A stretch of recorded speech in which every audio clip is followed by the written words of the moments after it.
You're listening to the Phillies Nation podcast with Ty Daubert and Jonny Heller on PhilliesNation.com. What's going on, everybody? You're listening to another episode of the Phillies Nation podcast. I'm your host, Jonny Heller. As always, I'm joined by my co-host, Ty Daubert. This episode, we also have a special guest, Destiny Lugardo from Phillies Nation, and we're going to just hop into some pretty big recent news. The Phillies hired Dave Dombrowski to be their president of baseball operations. So we're going to talk about pretty much all the reactions having to do with that. But Ty, how you doing? I'm good. Like you said, there's some big news recently. Dave Dombrowski was hired, just like you said there. Phillies finally, it seems, have somewhat of a clearer direction, I would say. It looks like they're trying to, as Scott Boras said, the Phillies don't hire Dave Dombrowski unless they're trying to win now. So that's, I guess, encouraging from a Phillies standpoint that they do want to win right now. They hired someone that has had an emphasis on winning throughout his career. So it'll be fun to get into. But like you said, we have our special guest, Destiny. And Destiny, how are you doing?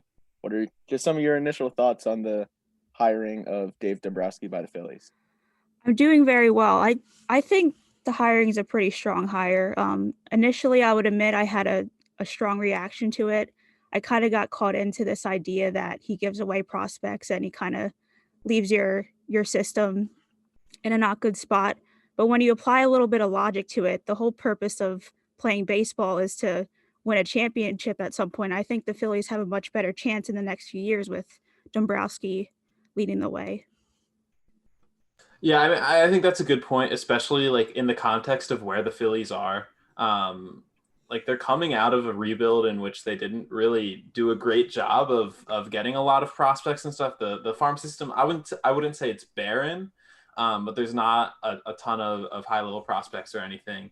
And really, when you look at their roster, it's Zach Wheeler and Aaron Nola and Rhys Hoskins and Bryce Harper and Alec Boehm, like all in their prime. I mean, Boehm I know is younger, but the other four guys, they're in their primes. They're only under contract for the next 3 or 4 years, other than Harper. So unless they like go all in to win in these next couple of years, it's not going to happen for them for a while, or it's very unlikely to happen for a while. So I agree. Like, yeah, the point of playing baseball is to win, and like hiring Dombrowski, who's won everywhere he's been. He's built like contending teams, even in Detroit. Like I know they never won, but they easily could have. That team was awesome and stacked. So yeah, I definitely agree. It's about. Go ahead. And the thing about him is that he's given away not given away, but he's traded prospects. Most of the trades he's made have not been like awful from giving away prospect standpoint. He mentioned in his press conference giving away Eugenio Suarez, and that's really one of the only ones that you can think of that was like, oh, he gave away a really good prospect and didn't get enough in return. Randy Johnson. Too, but still, that like he said in the press conference, they got Mark Langston, and he was really good. So for the most part, if they are giving away good prospects, he's gotten really good players in return. Look at Chris Sale; he helped the Red Sox win a World Series. So for the most part, when he's giving up the really good prospects, he's getting a decent return. And the other trades are he's giving up prospects that didn't really pan out. And that's kind of the way that it worked with the Phillies like 10-ish years ago when they were really good. They did not give up any prospects that were of note other than Carlos Carrasco. He's the only one that really had a good major league career that I can think of off the top of my head. Jonathan VR is okay. But you're right. It's Carrasco. No, you're right. For the most part, they didn't give up too much. And kind of like with Ruben Amaro Jr.'s front office, it's the same thing with Dave Dombrowski's front office. The issue isn't trading the prospects. It's making sure you can draft and find other prospects when you trade the other ones, because if you can get away with trading prospects, especially if they're not going to pan out for the other teams, as long as you can still draft. And I think the Phillies have made enough improvements in player development and scouting and things like that in recent years that I think even if you're going to trade some prospects, you can get away with it, especially if it's going to make sense for the major league roster.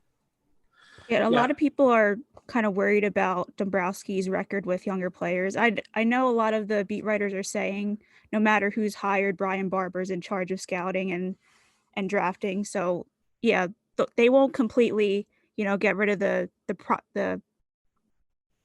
progress that they made, in drafting the last few years. So I think that's something for Phillies fans to be excited about. Yeah, and another thing with Dombrowski, it's like that he's left these teams in like financial disarray, I guess is what people would say. People say he cost the Red Sox Mookie Betts and all that. Like John Henry cost. I was just listen. Yeah, exactly. That's a narrative that people need to rid themselves of. Like it's the ownership. Like, listen, you're gonna once players aren't. Once they have 7 years of service time and they're free agents, like you have to pay them. And sometimes those contracts might not work out for you, but that's what you like to get good players. You have to pay them. And that's what Dombrowski is willing to do or has shown willingness to do is give, good sized contracts to good players. And there's nothing wrong with that. So it's been a formula for good teams, as we've seen with him. He's also had some good teams on not as big a budget. I mean, you look at, the Marlins and I guess kind of with the Expos as well. He's helped put together some good teams without being, spending on as many players as maybe the Red Sox did a few years ago. But yeah, if you want to win, like signing good players, even if it's for a lot of money, will usually not hurt. Yeah, so that news came out last Thursday, and then I think it was it Thursday or was it Wednesday? It was Wednesday. We put out our last podcast, and then all our takes immediately were very cold. Right. Yeah, I remember Ty saying that they're not going to sign any, or they're not going to sign any president. We spent the whole episode talking about how they're not hiring anyone, but they hired him. And then it was like officially announced on Friday, and they had the press conference on Zoom. Did you have any like big takeaways from anything Dombrowski said? I think the big takeaway, well, first of all, I was a little surprised that Middleton wasn't there. And I think that was a really smart call from the Phillies PR department, because if he was there, Middleton would field questions on the budget. And that's, they made it pretty clear that that's not really set this year. And Middleton's been getting a lot of criticism in the media. So I feel like this is a shift between, Middleton being the voice of the franchise to Dombrowski.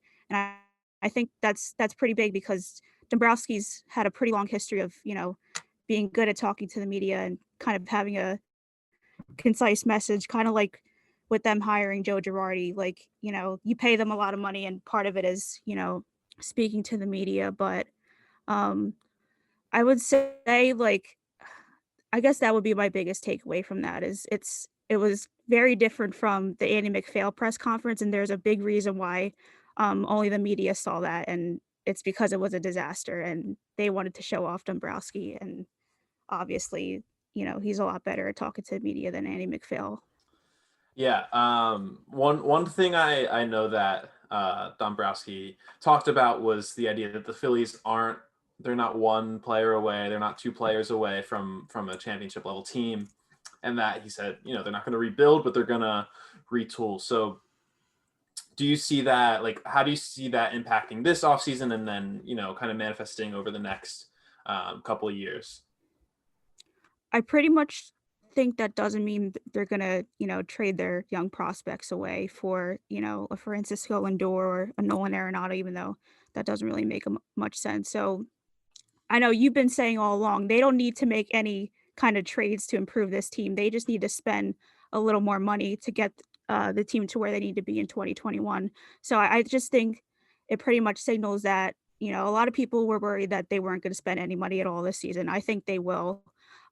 Just how much it remains to be seen. But retool, to me, it just means filling a few holes. Yeah, and I agree in that like makes sense in the context of this offseason. They're not at a point where they should be trading for a bunch of really. I mean, Lindor, Arenado's opt-out is next year, right? So like these are all guys who could be free agents next year. Yeah. I mean, to me, I would think the retool is kind of like what you both said, just filling holes instead of making huge splashes. But at the same time, I mean, if the right trade pops up, I don't think they would necessarily turn it down just because, they're worried about building a team one certain way. Like if there was a player that they really targeted, they really want, especially with Real Muto, a free agent right now, and if they end up going a different direction and there's a trade to be made for a really good all-star level player, I think they could make it as long as the terms are right. Yeah, I was thinking of a scenario where the Yankees lose out on DJ LeMahieu and then they shift their attention to JT Realmuto. And it's clear that the Yankees are beating the Phillies in the bidding war. And they turn to the Phillies and say, what can you give me for Gary Sanchez? And the Phillies trade for Gary Sanchez and Realmuto goes to New York. So I think, you know, Dave Dombrowski, the team can also get really creative with, these kinds of deals. Not for, I really don't think they'll trade for a superstar, but they could do something that, a lot of us aren't predicting that they will do. Hey, I did predict, I don't know if I predicted, but I did suggest they should trade for Gary Sanchez before.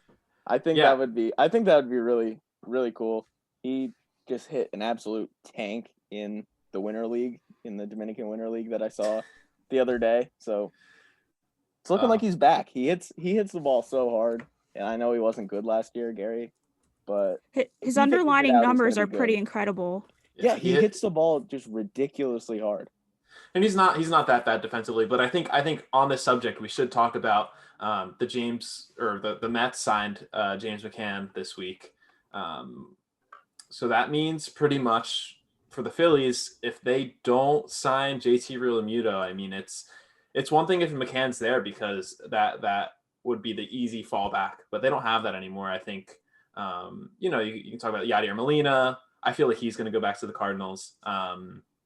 But what's your take on the situation with Realmuto and what the Phillies will have to do if like you said, maybe the Yankees or another team if they lose out on him to someone else?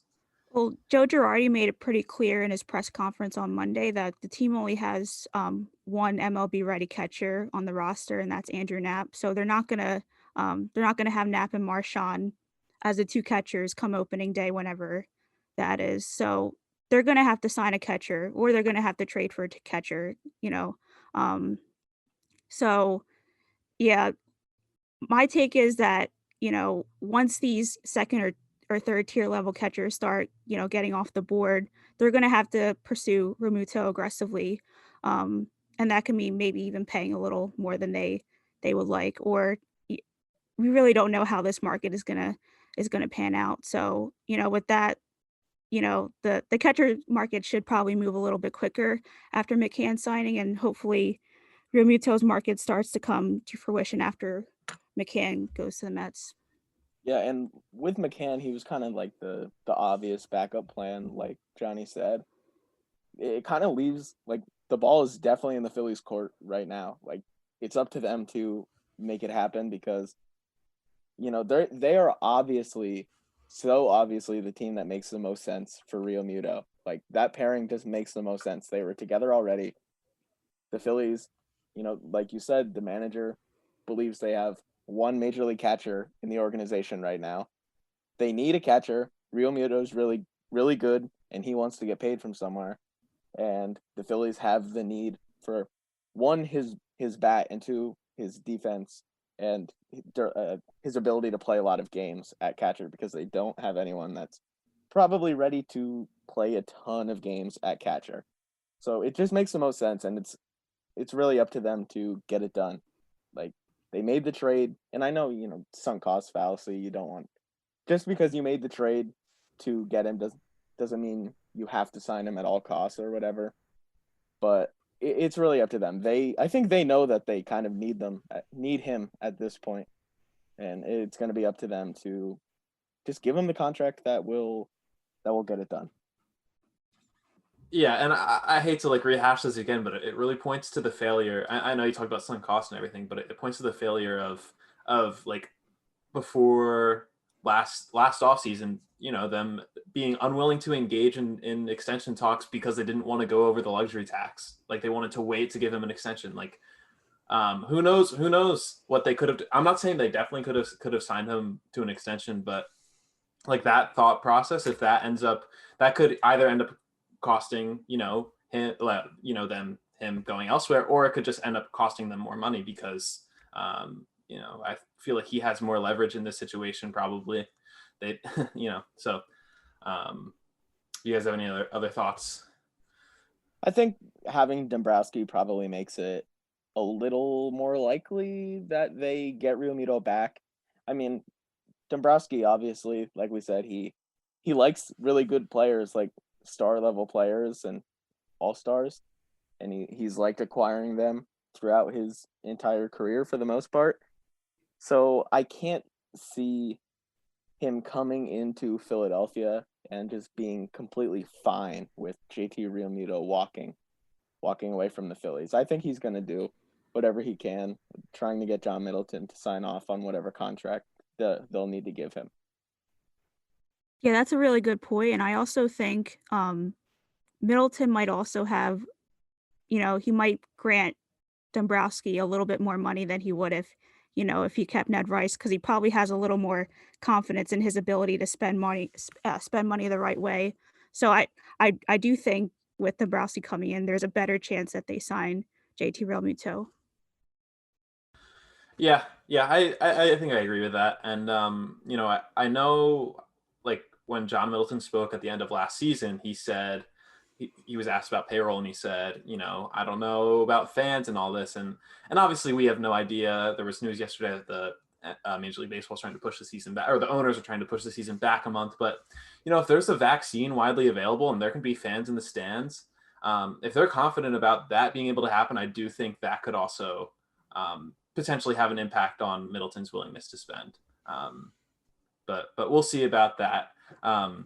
In other Phillies rumors news, yesterday, John Morosi reported that they were interested in Jackie Bradley Jr., who was on the Red Sox center fielder. Now, before we really get into it, I need this to read this quote from Scott Boras, tweeted by Tyler Kepner. So he said, "JBJ is like PBJ. He's sweet and smooth, and he spreads it all over and covers it well." So, any thoughts on that quote before we really get into it? I don't really know what it means. I don't know what it means exactly. I don't know what compelled him to say that. He was definitely trying to talk about his defense, like him being able to cover ground and all of that, but it didn't really, like, it didn't work, I don't think.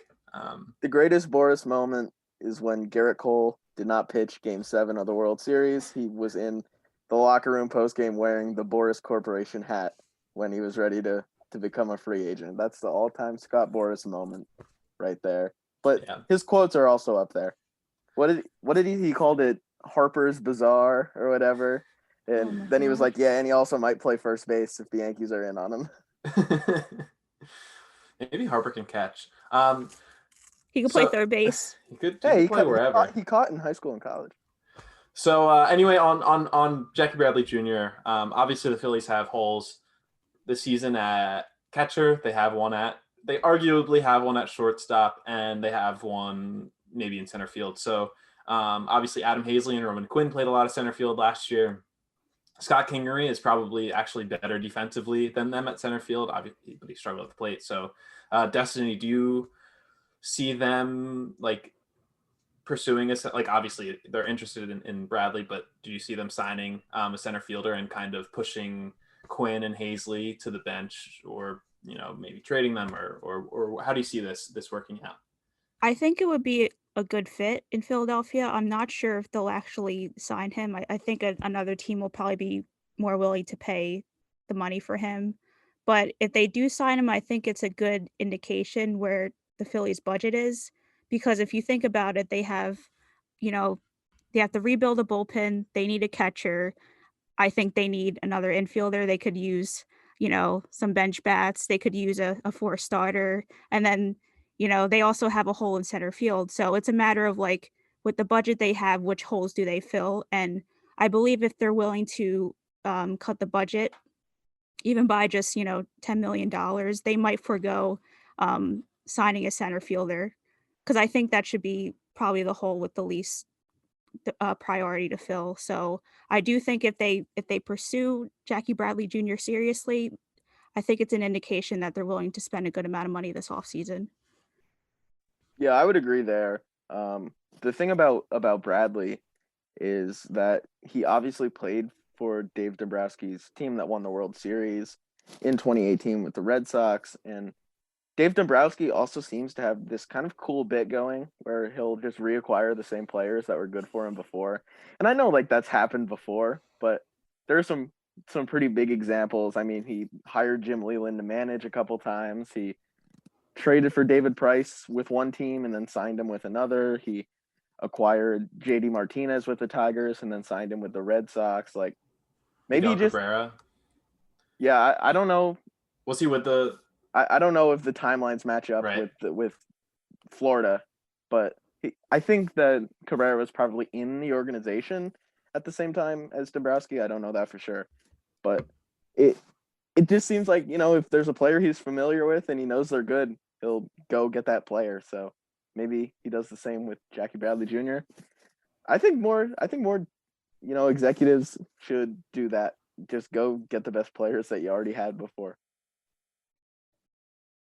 Sure. Yeah. I mean, I do think it's. I don't know. Like, I don't know if center field or if like that middle infield spot is less of a. It really depends on like, would they rather have? I know they probably don't want Kingery playing every day, but if they're only willing to sign like one of those positions, if the budget only allows for that, it comes down to would they rather have Kingery have to play shortstop or center field, unless they want Segura at shortstop. But I do think, personally, I think Kingery's probably better off in center field, and they're probably better off, maybe bringing back Gregorius or signing Simeon to a 1-year deal or whatever it may be. But yeah, we'll see on that. Yeah, I mean, we've talked about this. Feels like maybe 3 off seasons in a row, right? At this point. But Kingery's ability to play a few different positions really gives the team a few different options if they want to add, like, and Segura too. Yeah, I was gonna say Segura too. They can go a few different directions if they're not willing to fill every single hole externally. If they have to, fill one of those holes with Kingery himself or something like that, the positional versatility does give them some different options, and they can be in on players of a few different positions because of that. I think they also have to take into account that the DH might not return in 2021. So I do think if you sign a shortstop, you put Segura at second, that's his best position. Then maybe you move Kingery to center field. You could have this, super platoon with Hazley and Quinn. And then you also have to take into account that McCutchen can't play full time. So Hazley will need some reps in left field. Maybe even Roman Quinn has reps in left field, and they have Kyle Garlick, who I know he had a season-ending injury. So I wouldn't even know if he's ready for opening day. But yeah, when they're making these signings, they have to consider the possibility that there might not be a designated hitter next year. I think Kyle Garlick has gotten a bad rep from Phillies fans. He was really good for the Dodgers in the minor leagues, and he extremely small sample size. And I saw some Phillies fans on Twitter and stuff being like, "Who is this Kyle Garlick guy? He's really bad." Like, no, he could hit in the minor leagues. That was a good pickup for the Phillies last year. It just didn't pan out exactly how they thought. Remember the play against the Mets at Citi Field where he's like trying to track down that fly ball and he like turns around 3 times? Yeah, that didn't. Him and Hazley like did the same thing in the same series. Yeah, right? back-to-back days. Yeah. Every outfielder looked terrible in that series. Harper was in center, I believe, too. Yeah. Well, I think all right. Back to Bradley for a second. I think that is a huge plus to signing him, is he can cover so much ground. He's one of the best defensive center fielders in baseball. And like he's shown an ability to hit sometimes. Even if he can't hit though, you have McCutchen in left, and Destiny, you mentioned he's a little bit slower, especially last year. I mean, at some points it was kind of brutal. So having Bradley out there being able to cover some more ground. I don't think either of Hazley or Quinn are above average. They might not even be average in center field. And really the Phillies defense the past several seasons has been one of its biggest killers. So I think adding a really good defensive player is a smart move. Forget even just the defense. The Phillies in each of the last 3 seasons, 2018, 2019, 2020, they were competing for playoff spots, and they have not had a reliable center fielder since 2017. Like, they have not had anyone that they could look at that position and kind of expect what they're getting every single day since 2017 when Odubel Herrera was there and he had a decent season. I mean, in 2018, he started off really hot and then was very bad for most of the rest of the season. In 2019, he was arrested and suspended, and then they kind of had to go a few different routes throughout the rest of that season with Kingery and some other players getting time there. And it was kind of a platoon thing again this past season. I think having an everyday player in center field would be a nice thing for this roster and lineup, but kind of like what Destiny said a little bit earlier, it does feel like it's probably a little bit less of a priority than some other spots. Yeah, definitely. So that is going to do it for this episode of the Phillies Nation podcast. Maybe some more rumors and stuff will come out this next week, and we'll talk to you next week. You can listen to the Phillies Nation podcast with Ty Daubert and Jonny Heller every Wednesday on PhilliesNation.com and all streaming services.